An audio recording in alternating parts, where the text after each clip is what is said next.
കഴിഞ്ഞ ദിവസം, അതായത് ഇന്നലെ മെയ് 18-ാം തീയതിയാണ് കേരളത്തിൻ്റെ പുതിയ മുഖ്യമന്ത്രിയായിട്ട് ശ്രീ വി.ഡി. സതീശൻ അവരുകൾ അധികാരമേറ്റത്. അപ്പോൾ മന്ത്രിസഭയിൽ ഏകദേശം 5 പേരെ കണ്ടെടുന്നു അല്ലേ. മുസ്ലിം ലീഗിൽ നിന്ന് വന്ന 5 പേരുണ്ട്.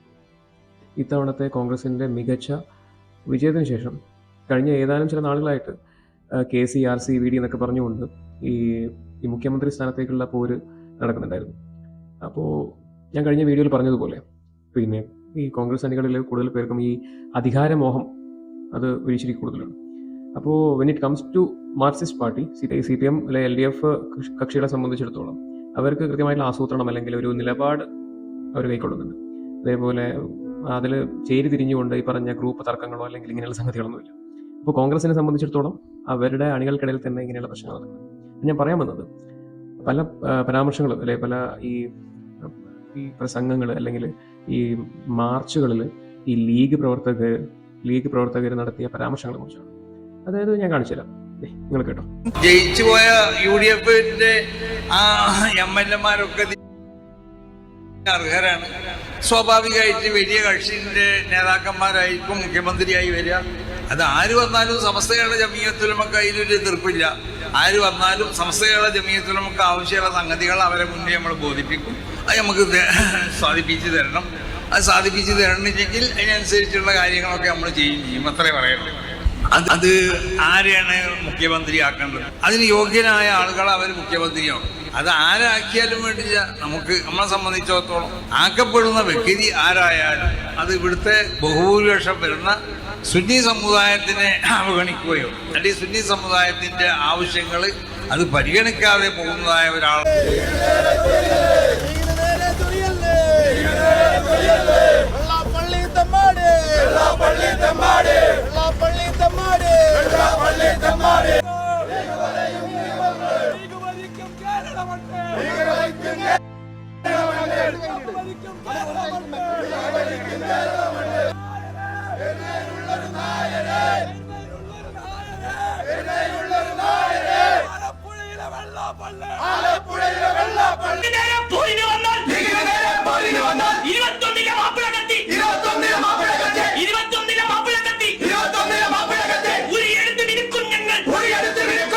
മൂന്നാമതൊരാൾ നമ്മുടെ അനുവാദം ഇല്ലാതെ ഉള്ളി കയറി വന്ന അറിയാലോ കൂട്ടുമ്പുറ. അപ്പോൾ ഇത്തരത്തിലുള്ള പരാമർശങ്ങൾ പിന്നെ കേരളമെമ്പാടും ഈ പറഞ്ഞ മതേതര ലീഗ് പാർട്ടിയുടെ അനുഭാവികൾ നടത്തുന്നുണ്ട്. മതേതരമാണ് ഇവിടുത്തെ കേരളത്തിൻ്റെ മെയിൻ. കേരളം ഒരു സെക്യുലറാണ്. കേരളത്തിലെ ഹിന്ദു, ക്രിസ്ത്യൻ, മുസ്ലിം വിഭാഗങ്ങളെല്ലാവരും വളരെ ഒത്തൊരുമയോടെ കഴിഞ്ഞു പോകുന്നു എന്നൊക്കെ പറഞ്ഞുകൊണ്ട് ഇവിടെ തീവ്രവാദമില്ല. പിന്നെ അങ്ങനെയുള്ളൊരു കുറേ വാദങ്ങളുണ്ട് ഇവർക്ക്. അപ്പോൾ ശരിക്കും എന്താ ഇൻറ്റൻഷൻ എന്ന് പറഞ്ഞു കഴിഞ്ഞാൽ കേരളം അല്ലെ സൗത്ത് സ്റ്റേറ്റ്സ് ഇറ്റ്സ് ഡിഫറെൻറ്റ്. അതൊക്കെ നമ്മളെ ഈ സൗത്ത് സ്റ്റേറ്റ്സ്, അതായത് കർണാടകം, കേരളം, തമിഴ്നാട്, ഈ 3 പ്രദേശങ്ങളും ഭരിക്കുന്നത് കോൺഗ്രസ് അല്ലെങ്കിൽ ഈ പറഞ്ഞ CPM സഖ്യങ്ങളാണ്. ഇപ്പോൾ TVK വന്നു തമിഴ്നാട്ടിൽ, കർണാടകത്തിൽ കോൺഗ്രസ് ആണ്, കേരളത്തിലും കോൺഗ്രസ് ആണ്. അപ്പോൾ ഇതെല്ലാം ചേർത്തുകൊണ്ട് തെലങ്കാനയും അങ്ങനെ തന്നെ. ഈ സംസ്ഥാനങ്ങളൊക്കെയും ഒരു BJP സ്ലോഗൻ ഫോളോ ചെയ്ത് പോകുന്ന ആൾക്കാരാണ്. പിന്നെ ഇതിനു മുന്നേ പോലും സൗത്ത് ഇന്ത്യ എന്ന് സെപ്പറേറ്റ് രാജ്യം ഉണ്ടാക്കണം എന്ന് പറഞ്ഞ് വാശി പിടിച്ച ആൾക്കാരുണ്ട്. ഈ സൗത്ത് സ്റ്റേറ്റ്സിനെല്ലാം ബന്ധിപ്പിച്ചുകൊണ്ട് ഒരു പ്രത്യേക രാജ്യമാക്കണം എന്നും, അല്ലെങ്കിൽ പോട്ടെ നമ്മളെ കേരളത്തിൽ പോലും മലപ്പുറം പിന്നെ വിഭജിച്ച് എന്താക്കണം, മലബാർ വിഭജിച്ച് വേറെ സംസ്ഥാനമാക്കണം എന്നൊക്കെ പറഞ്ഞിട്ടുള്ള പല പ്രശ്നങ്ങളുണ്ടായിരുന്നു. ഞാൻ പറയും ഇതെല്ലാം വോട്ട് ബാങ്ക് പൊളിറ്റിക്സ് ആണ്. ഇവിടുത്തെ ഈ മതേതര സെക്യുലർ ചിന്താഗതിക്കാരെല്ലാം ശരിക്കും പറഞ്ഞു കഴിഞ്ഞാൽ മണ്ടന്മാരാ. അത് കമ്മ്യൂണിസ്റ്റ് പാർട്ടിയിലോ അല്ലെങ്കിൽ കോൺഗ്രസ് പാർട്ടിയിലോ നിന്നുകൊള്ളുന്ന ആൾക്കാരെല്ലാവരും മണ്ടന്മാരാ. പിന്നെ ഇപ്പം വെസ്റ്റ് ബംഗാളിലെ TMC-നെ മറികടന്ന് BJP അധികാരത്തിൽ വന്നു. അപ്പോൾ അവിടെയും ഇത്രയും കാലം ഒരു ഈ വോട്ട് ബാങ്ക് പൊളിറ്റിക്സ് കളിച്ച് ഈ മൈനോറിറ്റി പ്രീണനം നടത്തി പിന്നെ അധികാരമോഹിയായിട്ട് ഈ മമതാ ബാനർജി കാട്ടിക്കൂട്ടിയ ഈ തീർത്തും വൃത്തിഹീനമായിട്ടുള്ള പരിപാടികളുണ്ടായിരുന്നു. ഇതെല്ലാം ഈ റിലിജനെ ബേസ് ചെയ്തിട്ടാണ് നമ്മളെ നാട് ഭരിക്കുന്നത്. എല്ലാം ഒരു ആ മതത്തിൻ്റെ, നമ്മളെ നാട് ഭരിക്കുന്നത് തന്നെ ഈ മതം ജാതി പറഞ്ഞ് വിവേചിച്ച് അതിൻ്റെ പേരിലാണ് ഇവിടെ എന്ത് ചെയ്യുന്നത്, പിന്നെ ഈ പറഞ്ഞ ഭരണം രൂപീകരിക്കുന്നത്. ഈ പറഞ്ഞ നേതാക്കന്മാരെല്ലാവരും അധികാരത്തിലേക്ക് എത്തുന്നത് ഇതും പറഞ്ഞുകൊണ്ടാണ്. ഈ മുസ്ലിം ലീഗ് വന്നു കഴിഞ്ഞാൽ ഞാൻ പറയാമല്ലോ, കഴിഞ്ഞ ദിവസം കരിപ്പൂർ ഇന്റർനാഷണൽ എയർപോർട്ടിലെ പുറത്തുള്ള കസ്റ്റംസിന്റെ സ്പെഷ്യൽ വിഭാഗത്തെ ടീമിനെ വിങ്ങിനെ അവർ രണ്ടാമത്തെ ദിവസം ഈ പിന്നെ വിജയം പ്രഖ്യാപിച്ചതിന് ശേഷം രണ്ടാമത്തെ ദിവസം തന്നെ അതെല്ലാം എടുത്തു മാറ്റി. അതേപോലെ മലപ്പുറം, കോഴിക്കോട്, പിന്നെ ആലപ്പുഴ, ഇടുക്കിയിലൊക്കെ നടന്ന ഈ ആഹ്ലാദ മാർച്ച് ഉണ്ടല്ലോ, ആഹ്ലാദ പരിപാടികളിൽ പിന്നെ ഈ മുസ്ലിം ലീഗുകാരുടെ, ഈ മതേതര മുസ്ലിം ലീഗുകാരുടെ പിന്നെ ശൗര്യം ഞാൻ കാണാനിടയായി. അതായത് മുസ്ലിം ഭരിക്കും അല്ലെങ്കിൽ ലീഗ് ഭരിക്കും എന്നുള്ള രീതി. അതായത് ഔട്ട് ഓഫ് 102 102 102 107 അത്രയും MLA-മാരാണ് കോൺഗ്രസ് സഖ്യത്തിനുള്ളത്. അതിൽ പിന്നെ വെറും 22 വരുന്ന ഈ ലീഗ് എന്നുള്ള ഈ അണിക്ക് ഇത്രയും വീറും വാശിയും എന്തിനാണ്? അവർ കോൺഗ്രസ് എന്നുള്ള അല്ലെങ്കിൽ ഈ UDF യുണൈറ്റഡ് ഡെമോക്രാറ്റിക് ഫ്രണ്ട് എന്നുള്ള ഈ ഒരു സംഘത്തിന്റെ ഒരു ഭാഗം മാത്രമാണ്. ഇത് ന്യൂനപക്ഷ വിഭാഗത്തെ അവരെ പ്രീതിപ്പെടുത്തിക്കൊണ്ട് അല്ലെ അവരുടെ അവകാശങ്ങളെയും അവരുടെ ആവശ്യങ്ങളെയും പരിഗണിച്ചുകൊണ്ടുള്ള ഒരു സർക്കാരായിരിക്കും. നിങ്ങൾ നോക്കാം, TMC തമിഴ്നാട്ടിലെ ഈ വെസ്റ്റ് ബംഗാളിലെ TMC എന്നുള്ള പാർട്ടി, തെലങ്കാനയിൽ രേവന്ത് റെഡ്ഡിയുടെ പാർട്ടി, കർണാടകത്തിൽ ഇപ്പോൾ വന്ന സിദ്ധരാമയ്യയുടെ പാർട്ടി, ഇവരെല്ലാം ചെയ്യുന്നത് ഇത് തന്നെയാണ്. അതായത് ഒരു പ്രത്യേക വിഭാഗക്കാരെ പിന്നെ എന്ത് ചെയ്യുന്നത് പ്രീതിപ്പെടുത്തിക്കൊണ്ട് പിന്നെ വോട്ട് ചോദിച്ച് വോട്ട് മേടിച്ച് ഇപ്പം പറയുകയാണെന്നുണ്ടെങ്കിൽ കുനിഞ്ഞു നിന്ന് കൊടുക്കുന്ന പരിപാടി. അത് തന്നെയാണ് VD സതീശനും കാണിക്കുന്നത്. VD സതീശൻ അധികാരത്തിൽ വരുമ്പോൾ അല്ലെ അയാൾ ചീഫ് മിനിസ്റ്ററായിട്ട് നിയമിക്കുമ്പോൾ അതിൻ്റെ ഉദ്ദേശം അല്ലെ അതിൻ്റെ നേട്ടങ്ങൾ ഏറ്റവും കൂടുതൽ ആർക്കുണ്ടാകുക? ഈ പറഞ്ഞ ന്യൂനപക്ഷ വിഭാഗക്കാർക്ക് തന്നെ. അവർ തമ്മിലൊരു ധാരണ ഉണ്ടായിരിക്കാം. ഈ എല്ലാവരും VDയെ സപ്പോർട്ട് ചെയ്യുന്നു. എന്തുകൊണ്ട്? ഇതുവരെ ഒരു മന്ത്രിസഭാംഗം പോലും അല്ലാത്ത VD സതീശനെ നേരിട്ട് ചീഫ് മിനിസ്റ്ററായിട്ട് നിയമിക്കുമ്പോൾ അത് മാത്രമല്ല എന്താണ് ഈ VD സതീശന് വേണ്ടിയിട്ട് പിന്നെ സ്വന്തം പാർട്ടിയിലെ അംഗങ്ങളെ പോലും കരിവാരി തേക്കാനും അല്ലെങ്കിൽ തള്ളിപ്പറയാനും പാകത്തിൽ ഇവിടുത്തെ ലീഗ് നേതാക്കന്മാരും ലീഗ് അണികളും വളർന്നു. അപ്പോൾ അവരുടെ ഒരു ഉദ്ദേശമുണ്ട്, അവർക്ക് CM ആയിട്ട് VD സതീശനെ തന്നെ കിട്ടണം അല്ലെങ്കിൽ കുഞ്ഞാലിക്കുട്ടിനെ കിട്ടണം എന്നുള്ളൊരു ആഗ്രഹമുണ്ട്.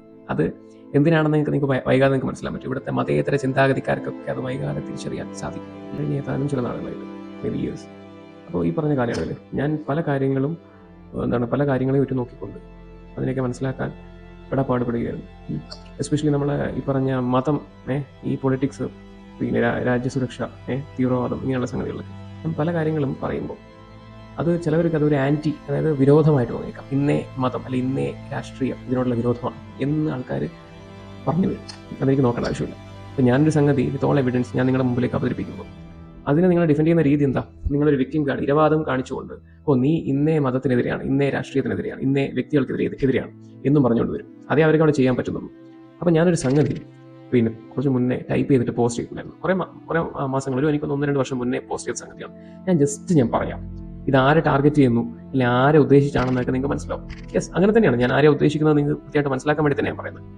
ഓക്കെ, വോട്ട് ബാങ്കിന് വേണ്ടി അടികൂടുന്ന കുറെ രാഷ്ട്രീയക്കാർ, ഇവരെ പ്രീതിപ്പെടുത്താൻ മറ്റുള്ള മതസ്ഥരെ വ്രണപ്പെടുത്തുന്ന പരാമർശങ്ങൾ ഞാൻ പറഞ്ഞല്ലോ. അതിന് ഉദാഹരണമാണ് കഴിഞ്ഞ ദിവസം ഈ ഉദയനിധി സ്റ്റാലിൻ അവിടെ ഉണ്ടായിരുന്നു. അതായത് സനാതന ധർമ്മത്തെ തുടച്ചു നീക്കണം എന്നൊക്കെ പറഞ്ഞുകൊണ്ടുള്ള ഒരു പരാമർശം ഉണ്ടായിരുന്നു. അതൊക്കെ തന്നെയാണ് ഉദ്ദേശിക്കുന്നത്. மீண்டும் என்னுடைய வாழ்த்துக்களை தெரிவித்துக் கொள்கிறேன். நன்றி, வணக்கம். வெல்க தமிழ், வாழ்க தமிழ்நாடு. மக்களை பிரிக்கும் சனாதனம் நிச்சயம் ஒழிக்கப்பட வேண்டும். நன்றி, வணக்கம். പിന്നെ save Palestine but not Bangladesh from Islamist attack. ഇവിടെ ഷേവ് പലസ്തീൻ നടത്താൻ അല്ലെങ്കിൽ സമരം നടത്താനും ആനപ്പുറത്ത് എഴുന്നള്ളിക്കാനും ഒക്കെ ഇവിടെ ആൾക്കാരുണ്ട്. ബട്ട് കാശ്മീരി പണ്ഡിറ്റ്സ് അല്ലെങ്കിൽ വെസ്റ്റ് ബംഗാളിൽ നടക്കുന്ന കാര്യങ്ങൾ അല്ലെങ്കിൽ ബംഗ്ലാദേശിൽ നടക്കുന്ന ഹിന്ദു വംശഹത്യ, ആന്ധ്രാപ്രദേശിൽ നടക്കുന്ന കൺവേർഷൻ, റിലീജിയസ് കൺവേർഷൻ, ലവ് ജിഹാദ്, ഇങ്ങനെയുള്ള സംഗതികളെ പറ്റി പറയാനൊന്നും ഇവിടെ ആൾക്കാർ ആരുമില്ല. These people might be in different political groups, but they have unity when it comes to their religion and they have that proper propaganda. ഞാൻ പറഞ്ഞിട്ടുണ്ടാവും, മനസ്സിലാക്കണമല്ലോ. ഇപ്പം ഇന്നലെ PA മുഹമ്മദ് റിയാസ്, മുൻ ടൂറിസം വകുപ്പ് മന്ത്രിയാണ്, മരുമോൻ, അദ്ദേഹം ഒരു പരാമർശം നടത്തി. വന്ദേ മാതരത്തിന്റെ എല്ലാ ഈരടികളും പാടിയത് ഒരു രാഷ്ട്രീയ പ്രശ്നമായിട്ടാണ് കാണേണ്ടത്, ഒരു മതപ്രശ്നമല്ല.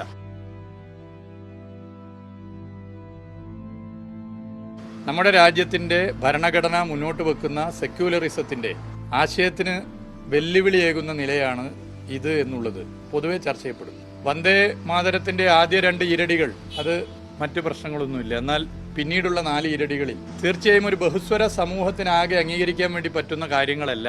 രാഷ്ട്രീയ അജണ്ടയുണ്ട്, മതവർഗീയത കൊണ്ടുവരാനുള്ള അജണ്ടയുണ്ട്, സംഘപരിവാർ അജണ്ടയുണ്ട്. ആ സംഘപരിവാറിന്റെ അജണ്ടയാണ് എന്താണ് വന്ദേ മാതരത്തിന്റെ പൂർണ്ണമായിട്ടുള്ള രൂപം പിന്നെ പാടിയതിൽ ആശങ്കയുണ്ടാക്കുന്നു പോലും. എന്താ ആശങ്കയാണ് അതിൽ? എനിക്ക് മനസ്സിലായില്ല. അതിൽ അദ്ദേഹം ഒരു മാർക്സിസ്റ്റ് പാർട്ടി അനുഭാവിയാണെന്ന് എനിക്ക് തോന്നുന്നില്ല. കാരണം പിന്നെ അവരുടെ എല്ലാം ഇപ്പം ഏത് പൊളിറ്റിക്കൽ പാർട്ടിയിൽ ചേരി തിരിഞ്ഞ് നിൽക്കുന്ന ആൾക്കാരാണെന്നുണ്ടെങ്കിലും അവർക്ക് മതമാണ് മുഖ്യം. അത് ഞാൻ മനസ്സിലാക്കി. അപ്പോൾ അദ്ദേഹത്തിന് വന്ദേ മാതരം പാടുന്നതിൽ എന്താ ഒരു ബുദ്ധിമുട്ട് എനിക്ക് മനസ്സിലായില്ല. വന്ദേ മാതരം അല്ലെങ്കിൽ ദേശീയ ഗാനമായിട്ടുള്ള ജനഗണമന പാടുന്നതിൽ എന്താണ് ഇത്ര ഒരു മുഷിപ്പ് അല്ലെങ്കിൽ ഒരു ആശങ്കാജനകമായിട്ടുള്ള എന്താ കാര്യം അതിലുള്ളത് എനിക്ക് മനസ്സിലായില്ല. ഞാൻ എൻ്റെ ചെറുപ്പകാലത്ത് എൻ്റെ LP സ്കൂളിൽ തൊട്ട് ഞാനിപ്പോൾ സംഗതി പാടുന്നുണ്ട്. ഞാൻ ഈ സംഘഗാനം, കവിത, പാരായണം, ശാസ്ത്രീയ സംഗീതം എന്നൊക്കെ പറഞ്ഞ എല്ലാ പരിപാടിക്കും ഞാൻ നിൽക്കുന്ന ഒരാളായിരുന്നു. അപ്പോൾ എനിക്കത് ചെറുപ്പകാലം തൊട്ട് എനിക്കറിയാം. ഞാനത് നല്ല അടിപൊളിയായിട്ട് ഞാൻ പാടുകയും ചെയ്യും. അപ്പം ഞാൻ നോർത്ത് ഇന്ത്യയിലൊക്കെ പല വീഡിയോകൾ ഞാൻ കണ്ടിച്ചു. എൻ്റെ പക്കൽ പ്രൂഫ് ഉണ്ട് കേട്ടോ. അതായത് വന്ദേ മാതരം ചൊല്ലു അല്ലെങ്കിൽ ഇന്ത്യൻ ഫ്ലാഗ് നമ്മുടെ ഇവിടെ പിൻ ചെയ്ത് വെക്കാൻ പറയുമ്പം ആൾക്കാർ വിസമ്മതിക്കും. അതൊരു പ്രത്യേക വിഭാഗക്കാരാണ് അതിനെ എതിർക്കുന്നത്. ഈ വന്ദേ മാതരം പാടാൻ പറയുമ്പം ഇവിടുത്തെ കോൺഗ്രസ് സഖ്യം അല്ലെങ്കിൽ ഇവിടുത്തെ പ്രത്യേക മതവിഭാഗക്കാർ 100 ന്യായീകരണമായിരിക്കും. അതായത് ഭൂമി ഉരുണ്ട് പരന്ന് ചന്ദ്രൻ മുറിച്ച് കഷ്ണമായി എന്നൊക്കെ പറഞ്ഞിട്ട് ഒരു ബന്ധമില്ലാത്ത കാര്യങ്ങൾ പറഞ്ഞ് അതിൽ നിന്ന് തലവരാൻ നോക്കും. വന്ദേ മാതരം പാടാൻ പറയുന്നതോ അല്ലെങ്കിൽ ഒരു ഇന്ത്യൻ ഫ്ലാഗ് നമ്മളിവിടെ പിൻ ചെയ്ത് വെക്കാൻ പറയുമ്പോഴോ അവർ പറയുന്ന ഒരു രീതി, ഇത് ചെയ്തിട്ട് വേണ്ട എനിക്ക് എൻ്റെ രാഷ്ട്രസ്നേഹം ബോധിപ്പിക്കാൻ എന്നാണ് പറയുന്നത്. ഓക്കെ, അത് ചെയ്യണമെന്ന് ഞാൻ പറയുന്നില്ല. ബട്ട് അത് ചെയ്യുന്നതിനെ കൊണ്ട് വേറെ പ്രശ്നങ്ങളൊന്നും ഇല്ലല്ലോ. ഇല്ല, വന്ദേ മാതരം പറയാനോ അല്ലെങ്കിൽ ജയ് ഹിന്ദ് പറയാനോ മടിക്കുന്നത് എന്തുകൊണ്ടാണ്? ഓക്കെ, അപ്പോൾ they are just creating a trend by saying Kerala is secular, we are the safest state compared to the other states like North India, etc. പൊതുവെ ഒരു ട്രെൻഡ് ഉണ്ട്, അതായത് പറയുന്ന ഒരു രീതിയുണ്ട് ഇവരുടെ ഒരു ക്ലീഷേ ഒരു ഡയലോഗ് ഉണ്ട്, ചാണകം ചവിട്ടാത്ത കേരളം, BJP കാല് തുടിയിക്കില്ല കേരളത്തിൽ, പിന്നെ എന്നും പറഞ്ഞുകൊണ്ടുള്ള കുറേ സംഗതികൾ. BJP ruled States and Congress ruled States എന്നുള്ള രീതിയിലൊക്കെ ഒരു വിവേചനം കാണിച്ചുകൊണ്ട് ശരിക്കും പറഞ്ഞു കഴിഞ്ഞാൽ വിഭജിക്കാനാണ് ശ്രമിക്കുന്നത്.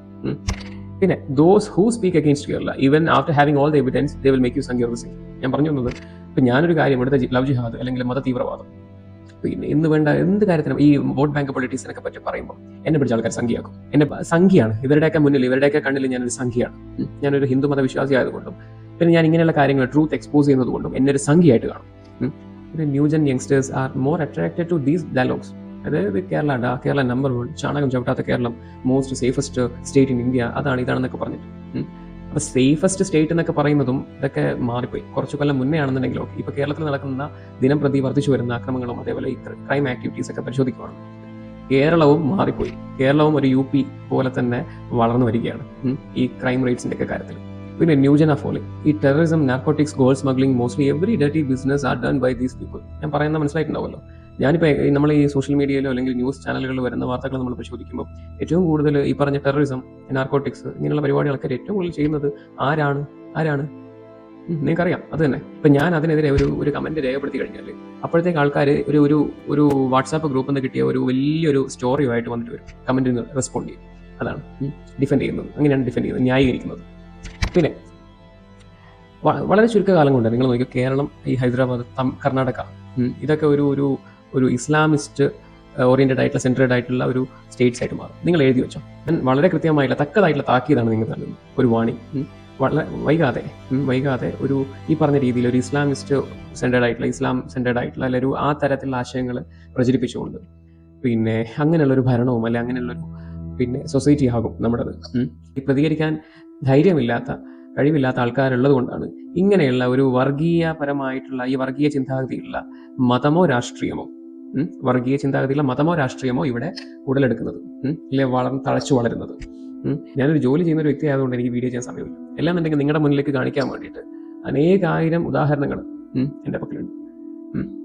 ഇത് ലോകത്തിനെ ബാധിച്ചൊരു ക്യാൻസർ, അതിനെ നിങ്ങൾ തിരിച്ചറിയണം.